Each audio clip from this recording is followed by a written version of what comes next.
రామాయణ ఉత్తరకాండ 56 సర్గ. ఇక్కడ అప్సరస అయిన ఊర్వశి మీద వరుణుడు ఇష్టపడుట, అయితే ఊర్వశి తన ఇదివరకే మిత్రునకు వశమైనట్లుగా చెప్పట, వరుణుడు తన తేజస్సుని కుంభమునందు ఉంచుట, మిత్రుణ్ణి దరిచేరగా అతడు ఆమెను మళ్ళీ శపించుట, ఊర్వశి మానవ కాంత అయి జన్మించి పురూరవునకు భార్య అవుట గురించి ఇక్కడ చెప్పబడి ఉంది. రామస్య భాషితం శ్రుత్వా లక్ష్మణః పరవీరః ఉవాచ ప్రాంజలిర్వాక్యం రాఘవం దీప్త తేజసం. శ్రీరాముడి మాటలు వినిన తర్వాత శత్రు సంహార దక్షుడైన ఆ లక్ష్మణుడు మళ్ళీ రాముడికి నమస్కరిస్తూ మహా తేజస్వి అయిన రామచంద్ర ప్రభువుతో మళ్ళీ ఇలా అంటున్నాడు. నిక్షిప్త దేహో కాకుత్స కథం తౌ ద్విజపార్థివో పునర్దేహేన సంయోగం జగ్మతుః దేవ సమ్మతౌ. ఓ కకుత్స, దేవతల్లో సమానులు విదేహులు అయిన ఆ వశిష్ఠుడు నిమి మహారాజు మరలా దేహాన్ని ఎట్లా పొందారు? ఆ దేహాలైతే శాపాల కారణంగా వదిలేశారు, మళ్ళీ వాళ్ళు ఎలా పొందారు? తర్వాత ఏం జరిగింది? లక్ష్మణేనైవ ముక్తస్తు రామశ్చే ఇక్ష్వాకునందనః ప్రత్యువాచ మహాతేజ లక్ష్మణం పురుషర్షభః. పురుషోత్తముడు ఇక్ష్వాకు వంశవర్ధనుడైన మహాతేజస్వి అయిన శ్రీరాముడు లక్ష్మణుడు చెప్పిన ఆ మాటలకి మళ్ళీ ఆయనతో ఇలా చెప్తున్నాడు. తౌ పరస్పర్శ శాపేన దేహావుత్సృజ్య ధార్మికౌ అభూతం నృప విప్రర్షి వాయుభూతౌ తపోధనౌ. ఓ సౌమిత్రి, తపోధనులు ధార్మికులు అయిన ఆ నిమి వశిష్ఠులు పరస్పరం ఒకరినొకరు శపించుకున్న ఫలితంగా వారు దేహాన్ని కోల్పోయారు, గాలిలో మసులుకుంటూ ఉన్నారు. అశరీరః శరీరస్య కృతే అన్యస్య మహామునిః వశిష్ఠస్తు మహాతేజ జగామ పితురంతికం. మహాతేజస్వి అయిన వశిష్ఠ మహాముని అలా శరీరాన్ని కోల్పోయిన తర్వాత మరి యొక్క శరీరాన్ని పొందటానికై తన తండ్రి అయిన బ్రహ్మదేవుడి దగ్గరికి వెళ్ళాడు. సోభివాద్య తతః పాదౌ దేవదేవస్య ధర్మవిత్ పితామహం అతోవాచ వాయుభూత ఇదం వచః. ధర్మవేత్త, వాయువు వలె మసలు కొనుచున్నవాడునైన ఆ వశిష్ఠులు దేవాది దేవుడైన బ్రహ్మ యొక్క పాదాలకు నమస్కరించి ఆ మహాత్ముడితో బ్రహ్మతో ఇలా చెప్తున్నారు. భగవన్ నిమిషాపేన విదేహత్వం ఉపాగమం లోకనాథ మహాదేవ అండజోపి తమబ్జజః. పూజ్యుడా, ఓ లోకనాథ మహాదేవ, నీవు బ్రహ్మాండ ఇలా కటాహము నుండి ఆవిర్భవించినను పద్మసంభువు అయిన వాడివి, అంటే పద్మం నుంచి ఉద్భవించిన వాడివి. నిమి యొక్క శాప కారణంగా నేను ఇలాగా దేహం లేని వాడినైపోయాను. సర్వేషాం దేహహీనానాం మహద్దుఃఖం భవిష్యతి లుప్యంతే సర్వకార్యాణి హీనదేహస్య వై ప్రభో దేహస్య అన్యస్య సద్భావే ప్రసాదం కర్తుమర్హసి. ప్రభు, దేహం లేని వారికి అందరికీ కూడా అంతులేని దుఃఖాలే కలుగుతాయి. శరీరం లేని ప్రాణులు ఐహిక మూషిక ఫలములనిచ్చేటి, అంటే ఒక కర్మ చేయాలంటే శరీరం కావాలి. ఆ శరీరం లేకపోతే మనం ఏమీ చెయ్యలేము. అందుకని ఇటువంటివి ఇహలోకంలో కానీ ఏదైనా ఒక కర్మ చేస్తేనే దానికి మనకి ప్రతిఫలం వస్తుంది. మోక్షమైనా సరే చేసుకున్న కర్మలకి ప్రతిఫల రూపంలో మనకు వస్తూ ఉంటాయి. అయితే కర్మే చేయటానికి ఆస్కారం లేకుండా శరీరం లేకపోతే అది దుఃఖకరం కదా, ఏ కార్యము చెయ్యలేమే. కనుక ప్రయోజనకరమైన మరి యొక్క దేహాన్ని నాకు అనుగ్రహించు అని అడిగాడు. తమువాచ తతో బ్రహ్మ స్వయంభూః అమితప్రభః మిత్రా వారుణజం తేజః ప్రవిశిత్వం మహాయశః.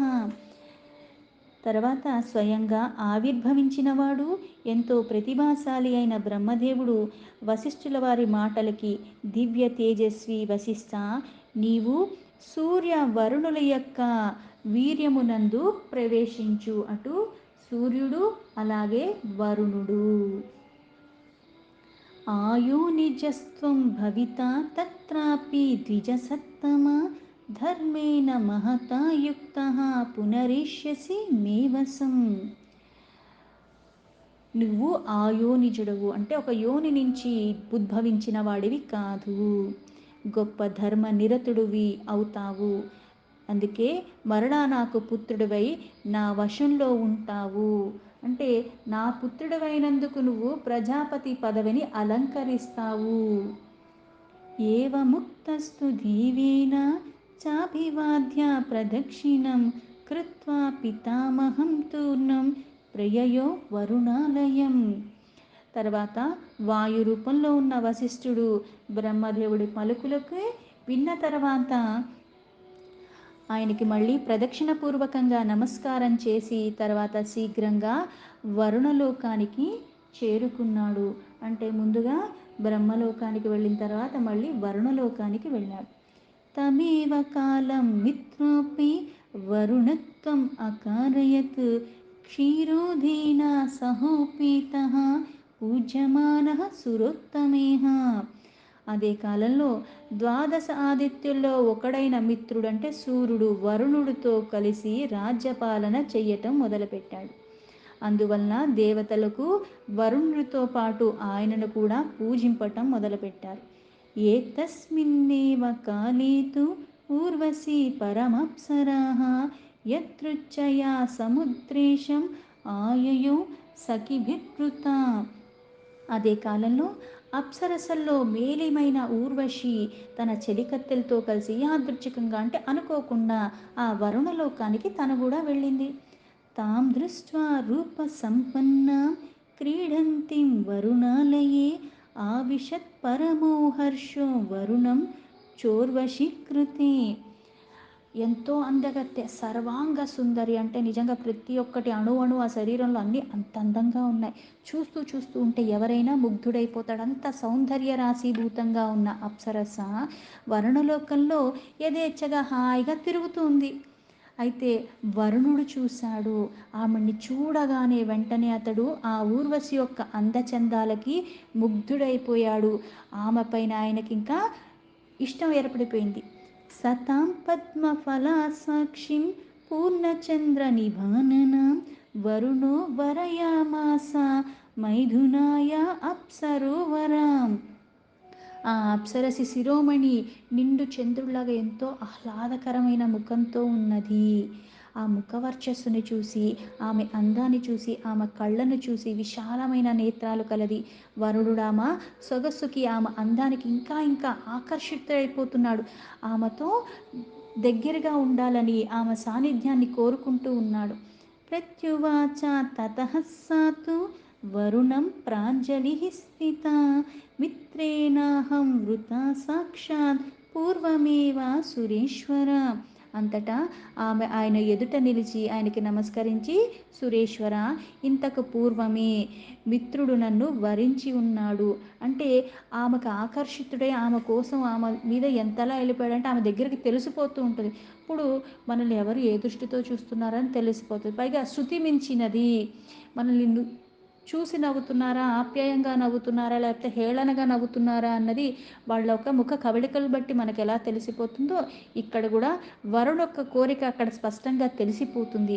అందుకే ఆవిడ ఆయన ఎదుట నిలిచి ఆయనకి నమస్కరించి, మరి ఇంతకు పూర్వమే మిత్రుడంటే సూర్యుడు నన్ను వరించి ఉన్నాడు అని ఆ వరుణుడికి సమాధానం ఇచ్చిందంటే నేను ఆయన సొత్తు.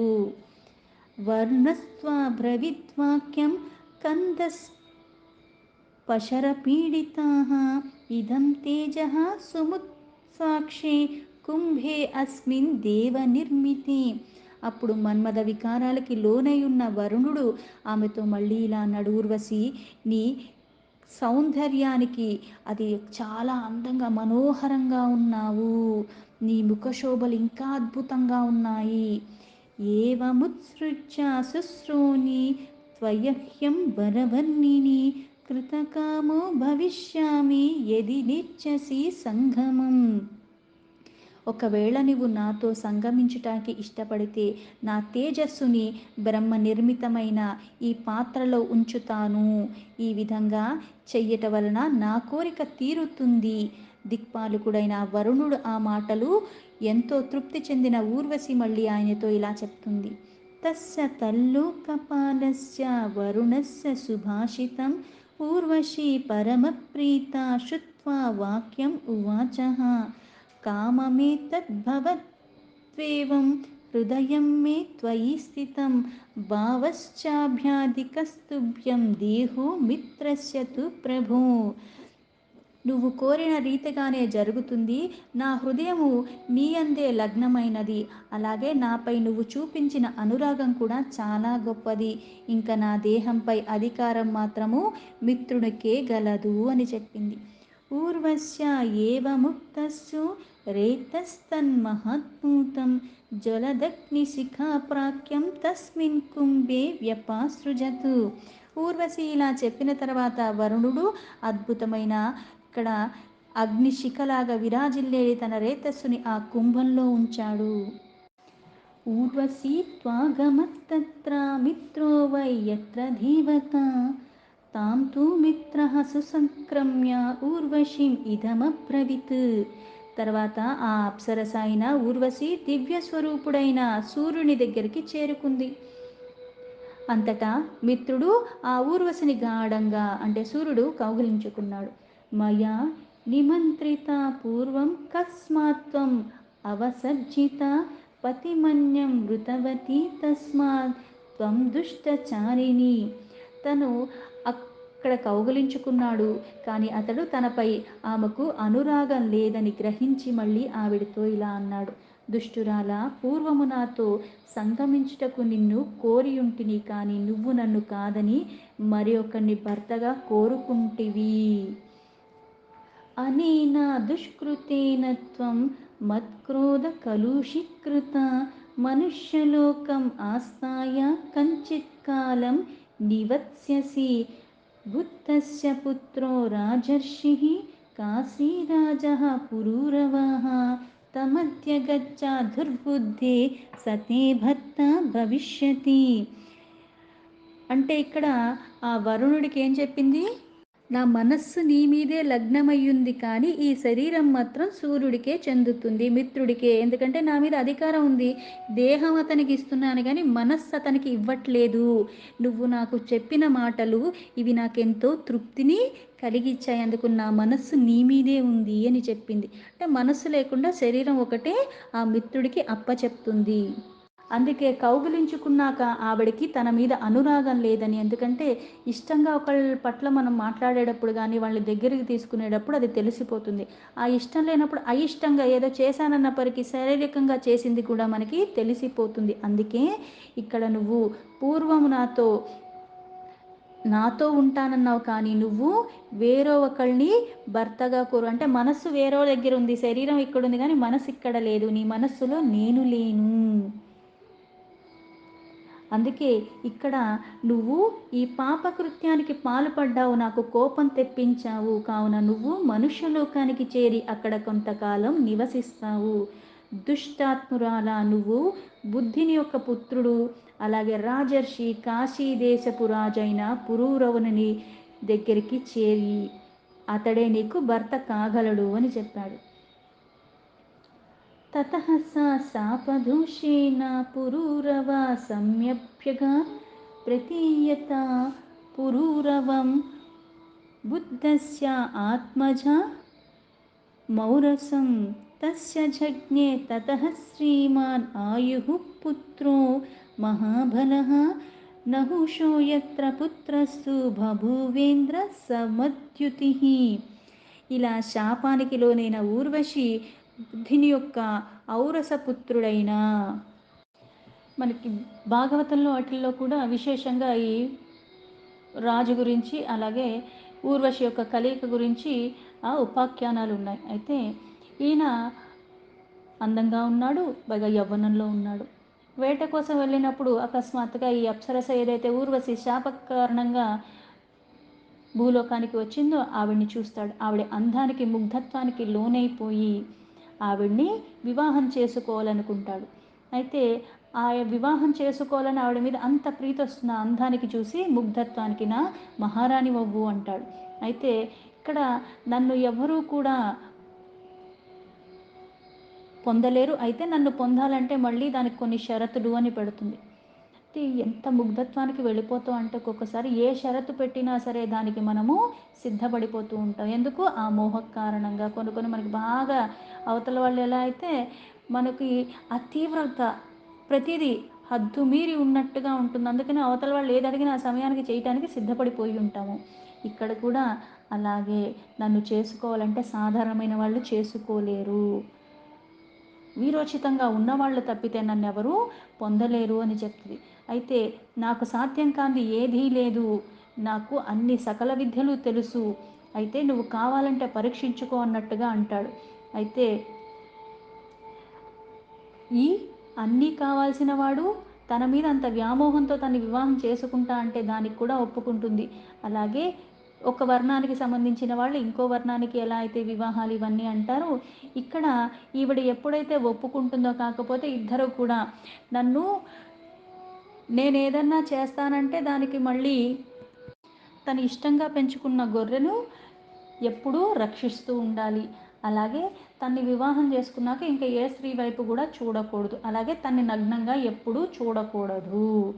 ఈ 2 వాగ్దానాలు చేసుకునే వివాహానికి ఒప్పుకుంటుంది. ఆవిడ మీద ఉన్న ప్రీతితో ఈయన కూడా దానికి ఒప్పుకుంటాడు. అయితే కాలాంతరంలో వీళ్ళు సుఖంగా ఉంటారు. కానీ ఇంద్రుడు ఏదైతే అప్సరస గణముల్లో అతి సుందరమైన ఊర్వశి వెళ్ళిపోయింది. ఎలా అయినా సరే ఆవిడ్ని మళ్ళీ వెనక్కి తీసుకురావాలి. ఆ శాపం నుంచి విముక్తి కలిగితే కానీ వెనక్కి రాదు. అయితే ఈయనతో కలిసి తన జీవితాన్ని గడుపుతూ ఉండగా ఆవిడికి ఆయువు అన్న కొడుకు కలుగుతాడు.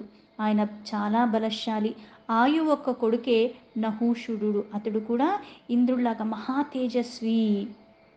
వజ్రం ఉత్సృజ్య వృత్తాయ భ్రాంతిదా త్రిదశేశ్వరే శతం వర్ష సహస్రాని ఏనేంద్రత్వం ప్రశాసితం. అయితే వజ్రాయుధాన్ని ప్రయోగించి ఇంద్రుడు ఎప్పుడైతే వృత్తాసురుణ్ణి సంహరిస్తాడు, అక్కడ బ్రహ్మహత్యాది దోషకాలు ఇంద్రుడికి అంటుతాయి. దాని ద్వారా భయానికి లోబడిపోయి ఇంద్రుడు అక్కడి నుంచి పారిపోతాడు. సాతేన శాపేన జగామ భూమిం తథోర్వశీ చారుదతి సునేత్ర బహూని వర్షాణ్యవసశ్చ సుభ్రుః శాపక్షయాందిం దస్సధూయయోచ. ఊర్వశి ఇక్కడ చక్కని అందమైన కన్నులు గలది. అలాగే సూర్యుడి శాప కారణంగా భూలోకంలో అయితే చేరింది. ఇక్కడ కొన్ని సంవత్సరాల పాటు ఆ భూమండలంలో ఆ శాప కారణంగా ఆవిడెక్కడ ఉండిపోయింది. తర్వాత శాపకాలం ముగిసిన తర్వాత ఆవిడ ఇంద్రలోకానికి వెళ్ళింది. ఈవిడికి ఆ పురూరవు వల్ల మళ్ళీ కొడుకు కలగటం, ఆ కొడుకుకి కొడుకు నహూషుడు. అతను మళ్ళీ ఇంద్రుడు ఎప్పుడైతే ఆ శాప కారణంగా మళ్ళీ బ్రహ్మహత్యాది పాతకం చుట్టుకున్న కారణంగా అక్కడి నుంచి పారిపోయాడో, ఈ నహూషుడు అక్కడ మళ్ళీ పరిపాలన చేశాడు. కొన్ని లక్షల సంవత్సరాలు స్వర్గాన్ని పరిపాలించాడు అని చెప్తారు. అయితే మళ్ళీ ఈ ఊర్వశి కూడా మళ్ళీ ఆ కాలాంతరంలో శాపం నుంచి విముక్తి ఎలా పొందింది అన్నది కూడా మళ్ళీ వివస్త్రయి ఉండగా ఏవైతే వరాలు 2 వివాహానికి ముందు కోరిందో, అలాగే ఏ గొర్రెనైతే పెంచుకుంటుందో ఆ గొర్రె తప్పిపోవటము, అలాగే దాన్ని సరిగ్గా చూసుకోలేదని పైగా ఈవిడ వివస్త్రయి ఉండగా మళ్ళీ చూడటం, ఈ 2 కారణాలుగా మళ్ళీ అక్కడి నుంచి ఆవిడ వెళ్ళిపోయింది అంటారు. దీంతో వాల్మీకి మహర్షి విరచితమైన ఆది కావ్యమైన శ్రీమద్ రామాయణంలో ఉత్తరకాండలో 56 సర్గా సంపూర్ణం.